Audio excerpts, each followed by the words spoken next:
আসসালামু আলাইকুম, সবাইকে স্বাগত জানাচ্ছি সংঘাত নয় সংলাপ অনুষ্ঠানে। আজকে আমাদের সঙ্গে উপস্থিত আছেন তরুণ ইউসুফ, লেখক ও রাজনৈতিক বিশ্লেষক। তরুণ ভাই, আপনাকে স্বাগত স্টুডিওতে। নাইদ ভাই, আপনাকেও শুভেচ্ছা। আজকে আমরা ফিলিস্তিন প্রসঙ্গ নিয়ে কথা বলি। ফিলিস্তিন, আপনি জানেন যে একের পর এক রাষ্ট্র তাকে স্বীকৃতি দিচ্ছে এবং এর মধ্যে পশ্চিমা দেশ, খুবই গুরুত্বপূর্ণ কয়েকটি পশ্চিমা দেশ আছে। কিন্তু নেতানিয়াহু, ফিলিস্তিনের প্রধানমন্ত্রী, ইসরায়েলের প্রধানমন্ত্রী, তিনি বলছেন যে ফিলিস্তিনকে রাষ্ট্র হতে দেবেন না। কি ঘটতে যাচ্ছে আসলে ফিলিস্তিনের সঙ্গে, কি হবে? আসলে নাইদ ভাই, খুব অদ্ভুত একটা পৃথিবীতে আমরা বাস করি। আপনি অদ্ভুত কিরকম দেখেন যে এটা একটা ব্যাপক একটা আইরনি, এবং আমি জানি না এটা মকারিও কিনা। একদিকে যে পশ্চিমা রাষ্ট্রগুলো, গুরুত্বপূর্ণ রাষ্ট্রের কথা আপনি বললেন, আসলে গুরুত্বপূর্ণ তারা এই জন্য যে তাদের সামরিক শক্তি এবং অর্থনৈতিক শক্তি প্রবল, এবং তারা অন্যান্য ছোট ছোট রাষ্ট্রের উপর, দুর্বল রাষ্ট্রের উপর নিজেদের প্রভুত্ব বজায় রাখতে পেরেছে, সেজন্য তারা আসলে গুরুত্বপূর্ণ। আইরনিটা হলো যে এইসব রাষ্ট্র যখন দল বেঁধে, লাইন বেঁধে ফিলিস্তিনকে স্বীকৃতি দিচ্ছে, ইন দ্য মিন টাইম পাশাপাশি সমান্তরালে আপনি দেখবেন নেতানিয়াহুর বাহিনী একের পর এক বোমা হামলা চালাচ্ছে, গুলি করছে, গাজা থেকে মানুষকে হত্যা করছে, সেখান থেকে মানুষকে উচ্ছেদ করছে। প্রচুর পরিমাণ শিশু সেখানে মারা যাচ্ছে, প্রচুর পরিমাণ মানুষ, শিশু সেখানে বিকলাঙ্গ হচ্ছে। তো আসলে এটা অবশ্যই গুরুত্বপূর্ণ যে ফিলিস্তিনকে ১৯৮৮ সালে, আমি যদি ভুল না করে থাকি, সর্বপ্রথম ইয়াসির আরাফাতের পিএলও এই ফিলিস্তিনকে স্বাধীন রাষ্ট্র হিসেবে ঘোষণা করে। তার সর্বপ্রথম আলজেরিয়া সেই ঘোষণার স্বীকৃতি দেয়। কিন্তু এই বর্তমান সময়ে যেটা সবচেয়ে বেশি জরুরি ছিল, ২০২৩ সাল থেকে হামাসের ইসরায়েল আক্রমণের পরে যে পরিমাণ হত্যাযজ্ঞ সেখানে চলছে, যে পরিমাণ মানুষ সেখানে মারা যাচ্ছে, প্রত্যেকদিন গড়ে ৭০-৮০ জন করে মানুষ মারা যাচ্ছে। তো সেই হত্যাযজ্ঞটা থামানোর প্রশ্নে যখন জাতিসংঘে ভোট উঠলো, সেখানে কিন্তু সেইভাবে কোনো আওয়াজ পাওয়া গেল না, এবং শেষ পর্যন্ত সেই হত্যাযজ্ঞটা চলছেই আপনার এই স্বীকৃতির পাশাপাশি। তো এটাকে আমার অনেক বেশি বড় একটা আইরনি মনে হয়, এবং এটা একটা মকারিও মনে হয়। এখন প্রশ্ন হলো যে আসলে এই যে স্বীকৃতিটা দিচ্ছি, এই দেওয়াটা আসলে গুরুত্বপূর্ণ কিনা, এবং এই ইয়েটা কেন হচ্ছে? গুরুত্বপূর্ণ হবে এই অর্থে যদি প্রকৃতপক্ষেই স্বীকৃতিটাকে তারা মিন করে, যে না আসলেই তারা একটা স্বাধীন ফিলিস্তিন রাষ্ট্র প্রতিষ্ঠা করতে চায়। এটা যে স্বীকৃতিগুলো দিচ্ছে বিভিন্ন দেশের সরকার, এটা কিন্তু একটা প্রতীকী স্বীকৃতি। আপনিও জানেন, আমরাও জানি। এই প্রতীকী স্বীকৃতির অতটা গুরুত্ব তখনই নির্ভর করবে যখন তারা এই স্বীকৃতির পরবর্তীতে গিয়ে ইসরায়েলকে চেপে ধরতে পারবে তার আগ্রাসন থেকে। আপনি আপনি বলছিলেন যে একদিকেই স্বীকৃতি চলছে, আবার আরেকদিকে এই যে হত্যাযজ্ঞ থামাতে পারছে না। পশ্চিমারাও রীতিমতো একটা অসহায় অবস্থায়, এবং এই হত্যাযজ্ঞকে একবারে অন ক্যামেরা লাইভ স্ট্রিম হত্যাযজ্ঞ বলা যায় কিনা, যে ক্যামেরার সামনেই হত্যাযজ্ঞ চলছে, সবাই তো দেখছে সবকিছু। মানে এমন না যে খবর আসছে না, খবর আসছে, এবং খুবই নিদারুণ একটা পরিস্থিতি। এটাই কি পশ্চিমাদের, আপনার কি মনে হয়, এটা মানে এই সিদ্ধান্ত নিতে বাধ্য করেছে? অন্তত এইটুক দায় তারা হচ্ছে কিনা? আমি আসলে এখানে একটা আমার নিজস্ব সন্দেহ আছে, এটা একান্তই আমার নিজস্ব সন্দেহ। সেটা দেখেন যে বর্তমান কাতারে হামলা হওয়ার পরে, ইসরায়েল যখন কাতারে হামলা করলো, হামলা হওয়ার পরে ইসরায়েল যে বৃহত্তর একটা ইসরায়েল রাষ্ট্র প্রতিষ্ঠা করতে চায় মধ্যপ্রাচ্যে, তার স্বরূপটা একদম নগ্নভাবে উন্মোচিত হয়েছে। এটা কিন্তু অনেকেই ধারণা করছিল যে ইসরায়েল শুধুমাত্র গাজা উপত্যকা কিংবা ফিলিস্তিনের ওই জায়গাতে সীমাবদ্ধ থাকবে না, ধীরে ধীরে লেবানন থেকে শুরু করে অন্য অন্য যে রাষ্ট্রগুলো আছে, সেই রাষ্ট্রগুলোর উপর একসময় আগ্রাসন চালাতে পারে। যখন কাতারে ইসরায়েল এই আক্রমণটা করে বসলো, এই যে তার উদ্দেশ্য, এই উদ্দেশ্যটা কিন্তু একটা উন্মোচন হয়ে গেছে। আর একটা বিষয়, নেতানিয়াহু ঘোষণায় দিয়েছে, সরাসরি বলেছে, নেতানিয়াহু এবং তার অর্থমন্ত্রী, দুইজন পৃথিবীর সবচেয়ে ক্রুয়েলেস্ট পার্সনদের মধ্যে অন্যতম, তারা বলেছে যে আপনারা এইখানে স্বীকৃতি দিয়ে কি করবে? এখানে ভূখণ্ড যখন থাকবে না, এখানে যখন মানুষ থাকবে না, তখন স্বাধীন ফিলিস্তিনি রাষ্ট্র আসলে কি থাকবে? একটা রাষ্ট্রে ২-৩টা গুরুত্বপূর্ণ জিনিস থাকে। প্রধানত সেখানে মানুষ থাকতে হয়, সেখানে একটা ভূখণ্ড থাকতে হয়, সেখানে একটা সরকার ব্যবস্থা থাকতে হয়। এর কোনোটাই কিন্তু আপনার, আপনি যদি ফিলিস্তিনে কল্পনা করেন, সেটা নেই।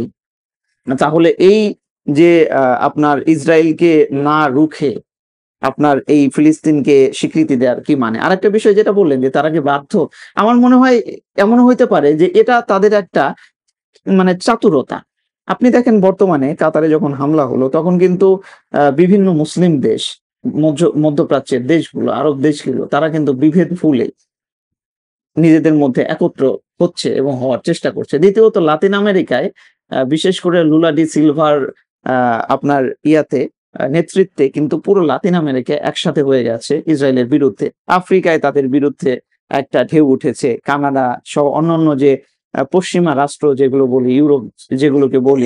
এই লাতিন আমেরিকা প্রসঙ্গে একটু বিষয় আপনাকে এটা একটু শেষ করে যে এই পুরো জায়গায় কিন্তু আপনার হলো এই মানুষগুলো যখন জেগে উঠেছে তখন তারা দেখছে যে আমরা যদি এই তাদেরকে স্বীকৃতি দেই, এই স্বীকৃতি দেওয়ার যদি তাদের মধ্যে যে জোটটা, সেই জোটটাকে যদি স্থিমিত করে দেয়া যায়, এটাও একটা চেষ্টা হতে পারে।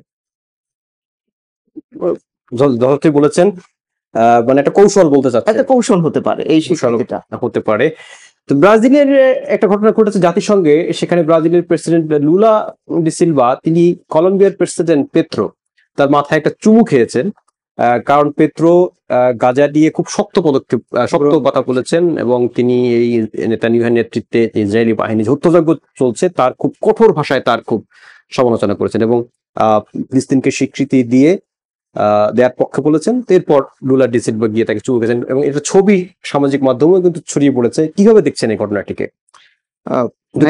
নন মুসলিম কান্ট্রি, আপনি যদি একটু চোখ বন্ধ করেন এবং আপনি যদি কল্পনা করার চেষ্টা করেন যে প্রথম পৃথিবীতে এই যে ফিলিস্তিনিদের যে এই অসহায়ত্ব, তারা যে হত্যাযজ্ঞ এবং ধ্বংসের শিকার হচ্ছে, এইটা প্রথম সারা পৃথিবীতে কারা এই আবেগটা নিয়ে আসে?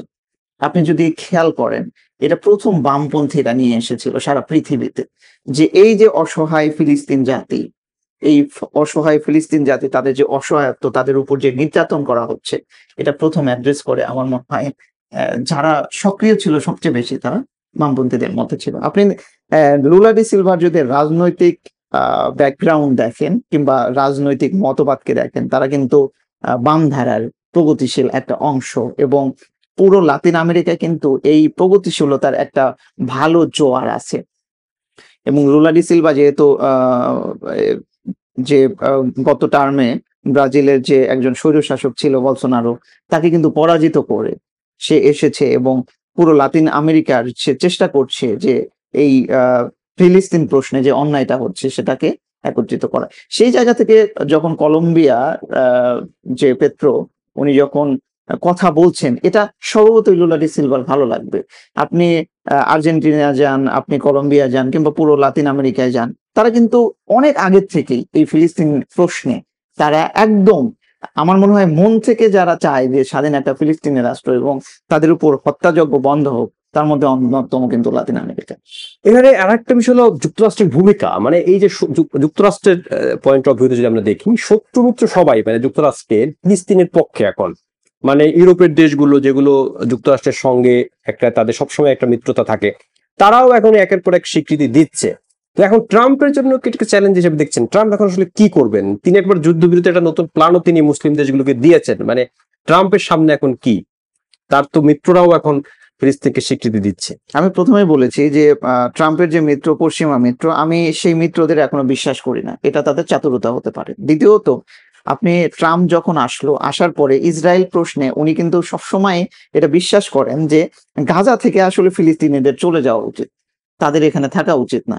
এবং উনি সরাসরি নেতানিয়াহুকে ক্লিন চিট দিয়েছেন যে তুমি গাজা খালি করা শুরু করো। এবং অন্যান্য যে বিষয়গুলো আবেগ ছিল, সেই আবেগকে ধীরে ধীরে উনি দুমড়ে মুচড়ে সেগুলোকে নাকচ করে দিয়ে নেতানিয়াহুকে একদম ওপেনলি বলেছেন যে তুমি আসলে পুরো ফিলিস্তিনটা দখল করে নাও।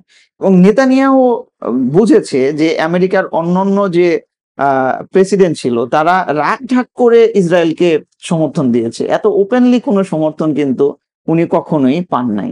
ফলে উনি চেষ্টা করছেন যত দ্রুত সম্ভব যত এলাকা আছে ফিলিস্তিনে সেটা দখল করে নেয়ার চেষ্টা করছেন, কারণ ট্রাম্প চলে গেলে এই সুযোগটা তিনি নাও পেতে পারেন। সেই জায়গা থেকে ট্রাম্পের প্রশ্ন যদি বলেন, আমার মনে হয় না ট্রাম্প নিজে যা চিন্তা করে তার বাইরে উনি যাবেন। এবং ট্রাম্প যেহেতু আমি আগেই বলেছি আর একটা আলোচনায় যে নিজেকে রাজার মতো চিন্তা করেন, এবং ইউরোপকে উনি হুমকি দিয়ে রেখেছেন যে ন্যাটো সহ অন্যান্য যে নিরাপত্তা পায় তারা যুক্তরাষ্ট্রের কাছ থেকে, সেই নিরাপত্তা কিন্তু যে কোনো সময় তুলে নিতে পারেন। উনি বলেছেন যে জাতিসংঘের মতো এরকম একটা প্রতিষ্ঠান থাকার দরকার নেই। আমরাও মনে করি জাতিসংঘের মতো এরকম অকার্যকর একটা প্রতিষ্ঠান থাকার দরকার নাই, কিন্তু আমাদের পয়েন্ট অফ ভিউ এবং ট্রাম্পের পয়েন্ট অফ ভিউ কিন্তু আলাদা। তো সব মিলিয়ে মনে হচ্ছে, আমি সবসময় বলছি নাহিদ ভাই, যে আমি খুব বেশি খুশি না, তবে হ্যাঁ এটা একটা অগ্রগতি বটে। এটা একটা অবশ্যই অগ্রগতি, কারণ বিভিন্ন যে মাল্টিপোলার একটা পৃথিবী সৃষ্টি হচ্ছে, সেই পৃথিবীকে আপনার অ্যাড্রেস করতে বাধ্য হচ্ছে পশ্চিমা পৃথিবী। এই শক্তিগুলোর কাছে তারা আসতে বাধ্য হচ্ছে, সেই জন্যই তারা এই স্বীকৃতিটা দিচ্ছে বলে আমার মনে হয়। তাহলে এখন এ প্রসঙ্গে যদি আরেকটু বলি যে এটা কি প্রতীকী হয়েই থাকবে, নাকি স্বাধীন ফিলিস্তিন এইবার অন্তত এবার যেরকম একটা জাগরণ চারিদিকে দেখছি যে মুসলিম অমুসলিম সব ধরনের দেশের সরকার বা রাষ্ট্রপ্রধান তারা সবাই একেবারে ঝাঁপিয়ে পড়ছেন ফিলিস্তিনের পক্ষে, এটাকে শুধু কি প্রতীকী হিসাবে বা কৌশল যেভাবে বলেন সব ছাপিয়ে কি মানে ফিলিস্তিনের কোনো সম্ভাবনা দেখেন কিনা যে আলটিমেটলি কিছু একটা হবে কিনা এবার? আপনি আমি সহ সারা পৃথিবীর যে সংবেদনশীল মানুষরা, যারা যে কোনো অন্যায়ে আমরা কষ্ট পাই, যারা এই ফিলিস্তিনের যে এই তাদের উপর যে আগ্রাসন, সেই আগ্রাসনে কষ্ট পায়, তাদের উপর হত্যাযজ্ঞে কষ্ট পায়, আমাদের আশাবাদ যে অবশ্যই এইটা একটা কার্যকরী ব্যবস্থায় পরিণত হবে। এবং একটা সময়ে আমরা হয়তোবা, নাহিদ ভাই, আপনি এবং আমি হয়তোবা একদিন আমরা দুজন একসাথে যে ফিলিস্তিনের পতাকা নিয়ে স্বাধীন ফিলিস্তিনের রাষ্ট্রকে উদযাপন করব এবং করতে চাই। কিন্তু আমি বলেছি, আমি এখনো সন্দিহান যে পৃথিবী কোন পথে যাবে। যেমন আরব রাষ্ট্রগুলো, তারা যখন নিজেরা বিপদাপন্ন হচ্ছে, তখন তারা নিজেদের মধ্যে একসাথে হচ্ছে এবং তারা বুঝতে পারছে যে ফিলিস্তিনের উপর যে আগ্রাসন, সেই আগ্রাসনটা আমাদের উপরও আসতে পারে, কাতারের ঘটনা দিয়ে। কিন্তু এই যে তাদের অনুভূতি, এই অনুভূতিটা কতদিন চলবে তার উপর নির্ভর করছে স্বাধীন ফিলিস্তিন ক্ষমতাই শেষ কথা।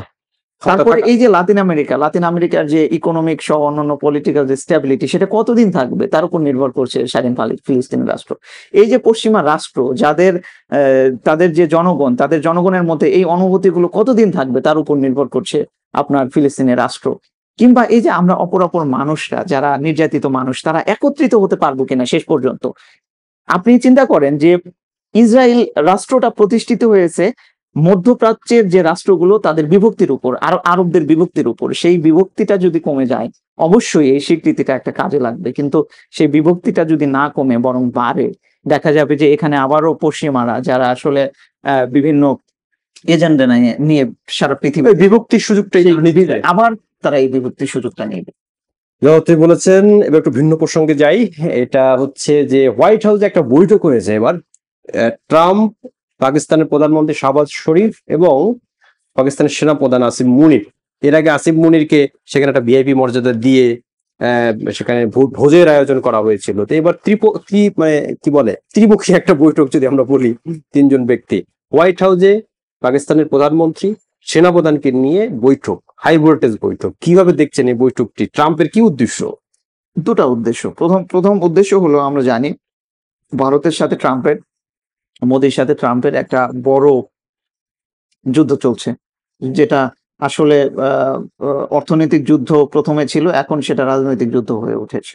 অর্থনৈতিক যুদ্ধে যদি বলি, আপনি সম্প্রতি দেখেছেন H-1B ভিসা নামে একটা ভিসার উপর $1 লাখ একটা চার্জ আরোপ করেছে ট্রাম্প।